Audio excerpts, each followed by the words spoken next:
Hello and welcome to another Rightly with Drinks with me, Michael Jex, the tea drinking author, with a lovely cup of English afternoon tea with a cup that got stuck to its mat. Never mind.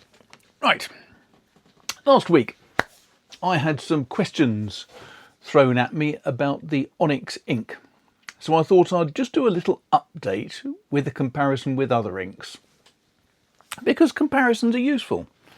They help people get an idea about what things are doing. But before I do that, there's another thing I have to do, which is to talk a little bit about how I do my comparisons, because there have been a lot of questions about that in the past as well. So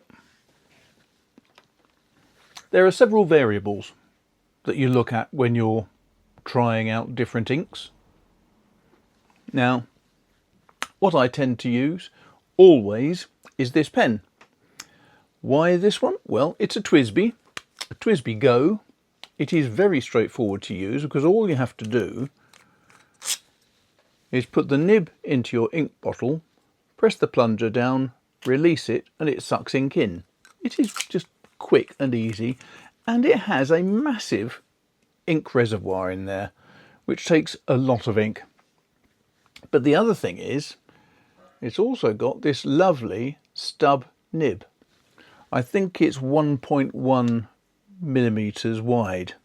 And that means I can put down a lot of ink on the page, but it also means if there's any shading, this nib will bring it out.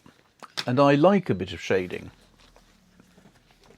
Now, that's all very well, but of course, if you're writing on different papers all the time, it's a bit difficult. So what I tend to do is I always use this notebook. It's a Cahier from Goulet Pens, I think. And it is rather splendid because it uses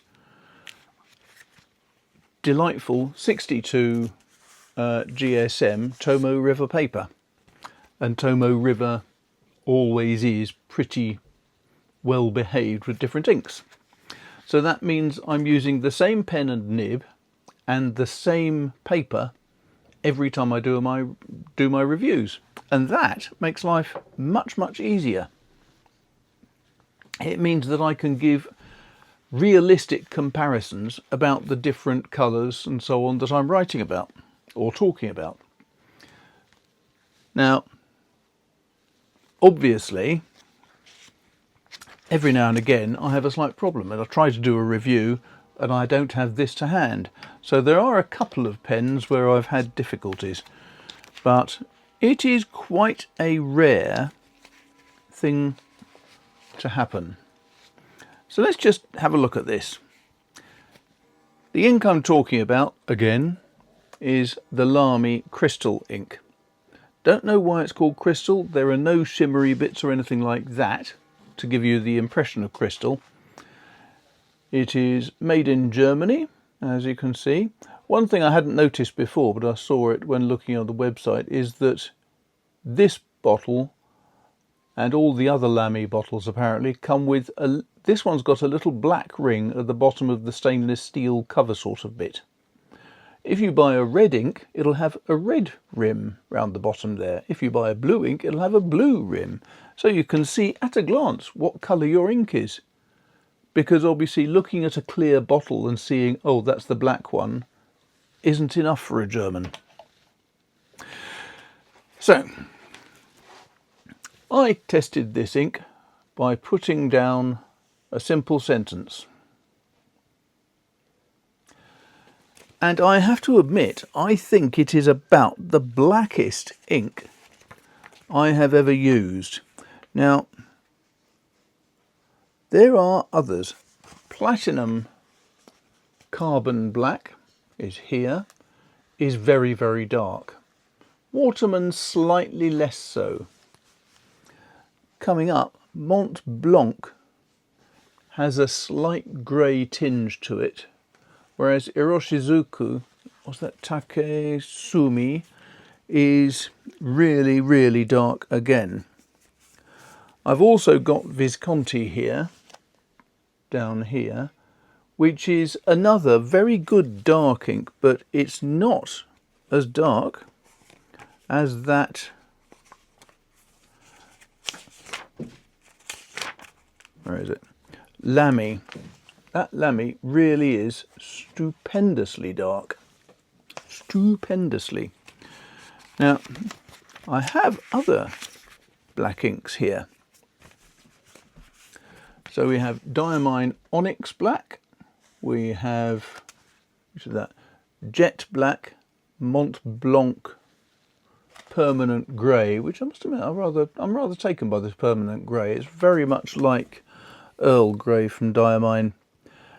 There's also Graphite and Quartz Black on this side. Quartz Black is a very good, very deep black. Onyx Black, I would say, is marginally less black. I think Quartz has a certain red tinge to it. The Onyx Black, I would say, tends more towards the grey. This is Onyx and Quartz is down here.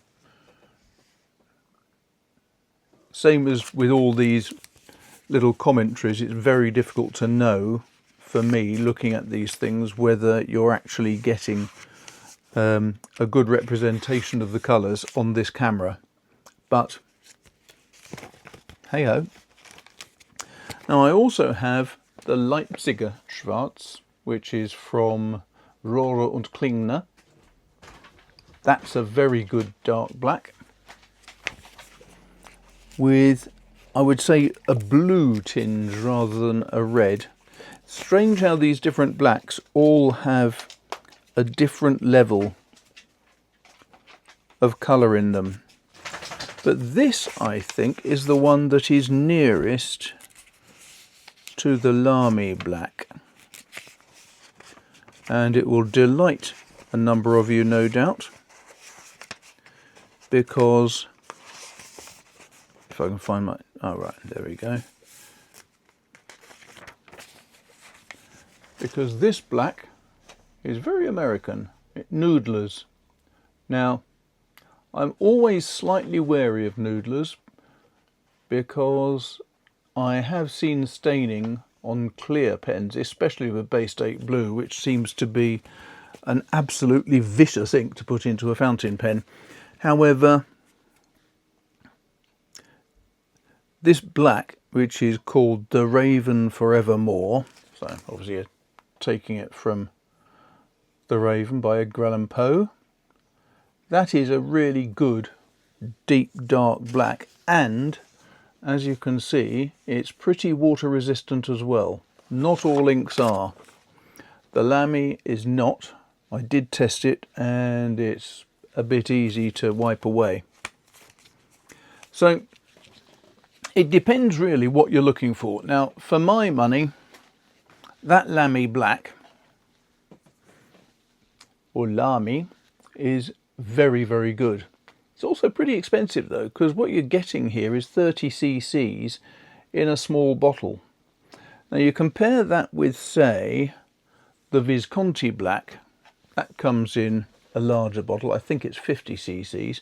You compare that with, say, Rohrer und Klingner, or Noodlers is going to be much more cost effective, and any of the cult pens. They all supply you with a great deal more ink, so they are more cost effective. But at the end of the day, it comes down to which is the colour you really like, which is the version of black that most appeals. Now, I like Diamine Onyx because it has got this sort of grey sheen to it. It's not a sheen, but it has a sort of grey impression. Quartz black I like because it has a reddish tinge, which is nice. Graphite I find a little bit boring. Diamine grey is nice, but for my money I'd much rather have Earl Grey. The Mont Blanc is not bad, but a bit pale, a bit blue. Iroshizuku Takesumi is wonderful, but it comes at a price. I think the same goes for platinum carbon black. Waterman black, well, I would say that's a grey personally. I wouldn't call that a black at all. Visconti black is very good. It is a very deep dark black, but irritatingly I used the wrong pen to demonstrate that, so you can't really see quite so clearly. My failure, my bad. Noodler's is definitely a very deep black. If I put it next to the Lamy, to my eye there's very little to pick between them. So quite frankly, I like the Lamy, I like German quality control, and I like Lamy as an organisation. I don't know why they call it crystal. There is ever so slight, it's almost as if there is a slight sheen to it. Maybe that's why they call it crystal. I don't know if this is going to pick it up at all. I'm trying to operate under daylight so you can see all the colours in natural light rather than using my spotlights above here, which do change the colouring slightly. But yes, there is just a little bit of a, it's not exactly a shimmer, it is more like a sheen.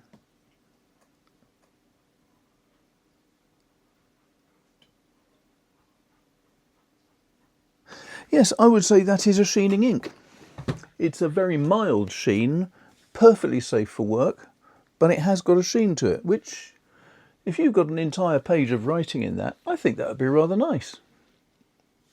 So, there you go. Now, I'm going to keep this book going for a little bit longer, but I haven't got many more pages, so it's probably quite lucky that I've gone through an awful lot of inks over the years with this. If you go back through my videos, you will find this book occurring with all sorts of inks, most of the Diamine range, several of the Rohrer und Klingner, and then the odd additional ink that various generous people have handed over to me over the years. But certainly I would think about replacing that with another 62 GSM Tomo River Kaye, because the paper's superb, doesn't feather, doesn't bleed through, doesn't ghost, doesn't do anything at all naughty really. It's just fantastic. So I think I might well be hunting down a new Kaye, and then I can continue my ink observations for a few more years. That'd be nice, wouldn't it? Anyway, hope that was interesting. If you enjoyed that, do please hit the like, because that boosts my profile within YouTube. I've got ink all over both thumb and forefinger. Hit the subscribe, hit the notification bell. Any comments you've got, stick them down the bottom. If you want to support the channel, then there's a Patreon link at the bottom, and there's a Buy Me a Coffee link. And if you're really enthusiastic, you could just go out and buy a book. That would be nice. If you're very, very keen, you could pre-order Ashes of Rebellion, which is going to be coming out in September. And I know it's coming out on time because I've just sent off the copy edit yesterday, and it's going to have very little to be done, so I should be receiving the proofs very shortly. And that is about it for now. Thanks a lot for watching. I hope you take care, keep safe, and speak to you soon.